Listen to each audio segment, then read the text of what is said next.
আসসালামু আলাইকুম ভিউয়ার্স, আজকে আমি একটি দোয়া পড়ব যেই দোয়াটি দুর্যোগ থেকে রক্ষা করবে, আকাশ আর জমিনের দুর্যোগ থেকে।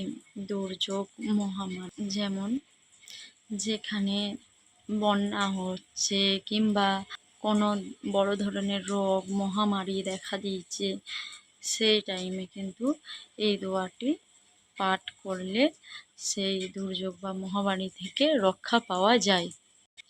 আর দোয়াটি হলো বিসমিল্লাহিল্লাজি লা ইয়ানদুরু মা আসমিহি সাইয়ান ফিল আরদি ওয়ালা ফিসামি ওয়া হুয়াল সামিউল আলিম।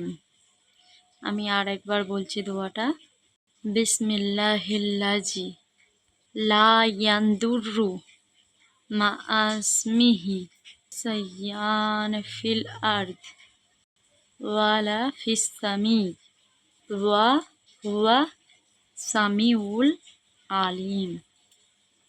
তিরমিজি শরীফ, খণ্ড 2, পৃষ্ঠা 173।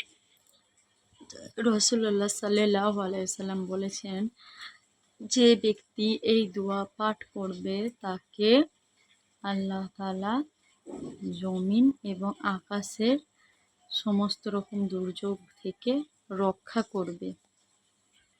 তাই যখন দুর্যোগ দেখা দিবে, দুর্ভিক্ষ, মহামারী, বিপদ যাই দেখা দিক না কেন, তখন কিন্তু এই দোয়াটি পাঠ করা অত্যন্ত প্রয়োজন।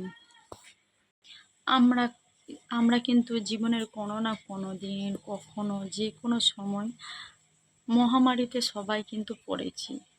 মহামারীতে কোনো না কোনো মহামারী, যেমন করোনা একটা বিশাল বড় মহামারী গেল, এই ধরনের কোনো না কোনো রকম। তারপরে বিভিন্ন রকম ভাইরাস তো লেগেই আছে, মহামারী বিভিন্ন রকমের লেগেই আছে। তাহলে আমাদের এই দোয়াটি তখন পাঠ করা অত্যন্ত বেশি প্রয়োজন। তো আজকের মতো আল্লাহ হাফেজ। এই ছিল আজকের আমার ভিডিও।